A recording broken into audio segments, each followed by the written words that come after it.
Bismillahirrahmanirrahim. Assalamualaikum warahmatullahi wabarakatuh.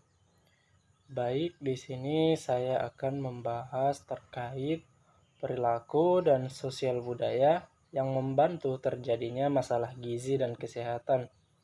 Adapun video ini saya buat untuk memenuhi tugas individu dari mata kuliah Wawasan Sosial Budaya dengan dosen pengampu Bapak Ilham S, SPD, MPD.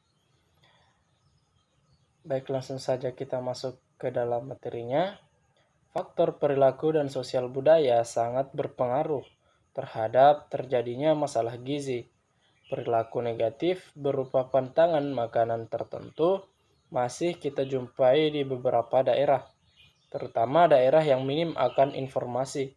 Namun dengan derasnya informasi, khususnya di daerah perkotaan, dapat juga mengubah perilaku yang tidak sesuai, terutama mengarah kepada pola makan yang kebarat-baratan atau western food.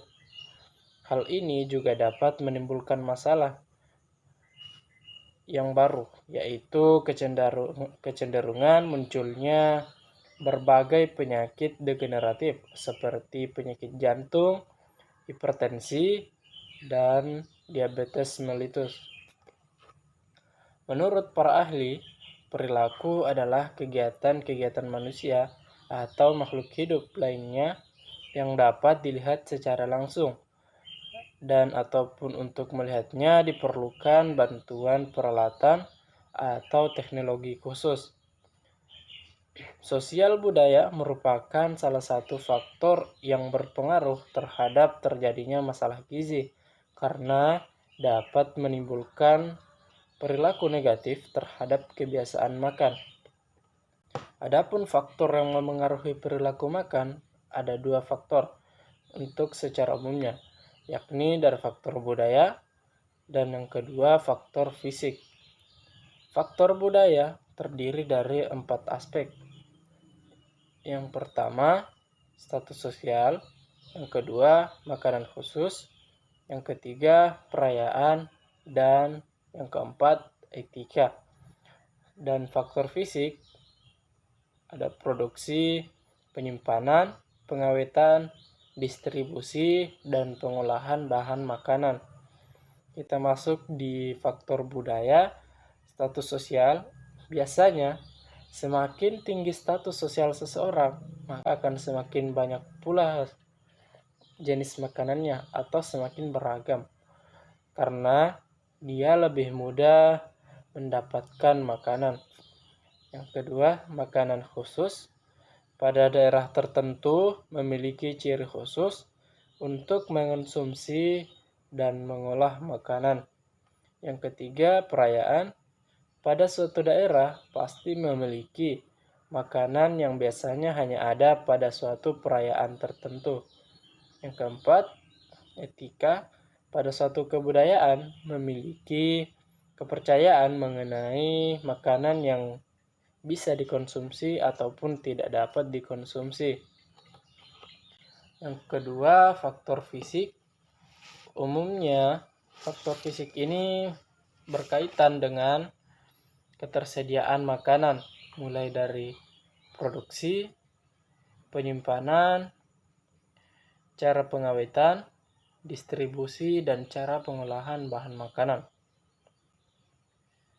Adapun faktor yang memengaruhi perilaku makan menurut Kals dan Koch terdapat dalam sebuah bagan di bawah.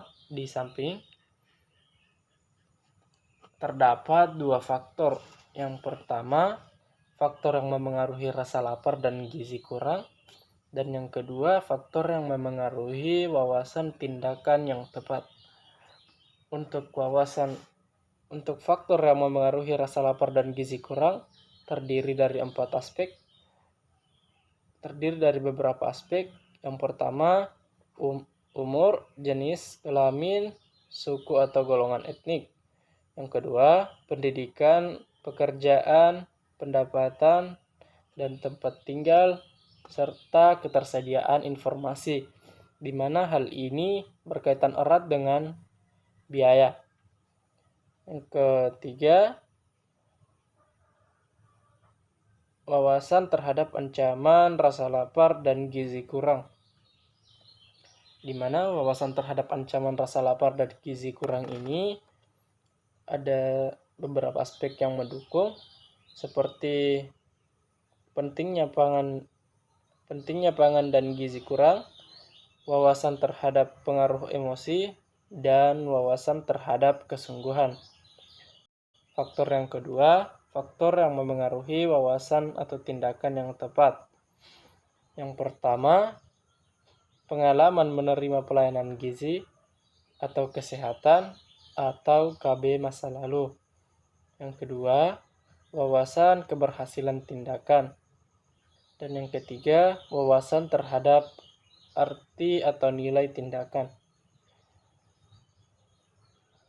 Dan wawasan terhadap arti nilai tindakan ini menghasilkan perilaku konsumsi makanan atau gizi, di mana jika wawasan atau terhadap arti ini positif, maka perilaku konsumsi makanan atau gizi ini pula akan menjadi lebih baik. Unsur yang memengaruhi perilaku kesehatan terdapat 3 unsur. Yang pertama, unsur organisasi. Intervensinya itu pelayanan umum. Fungsinya mendorong pelayanan umum. Dampaknya pembangunan biologi atau adaptasi dan pengembangan dan perubahan. Yang kedua, saluran. Intervensinya itu KIE atau komunikasi, intervensi,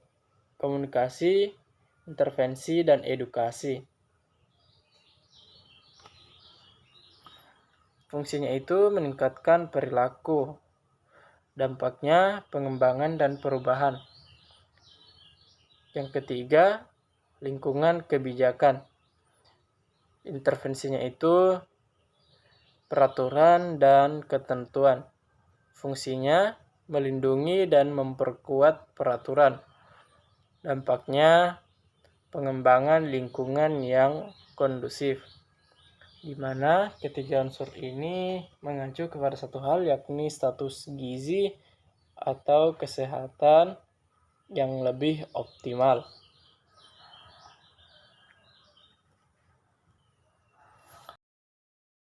Adapun contoh faktor budaya pada perilaku makan atau kebiasaan makan. Sebagian besar masyarakat Indonesia menganut sistem patriarki.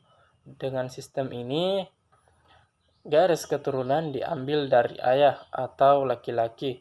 Status sosialnya, laki-laki itu lebih tinggi daripada perempuan.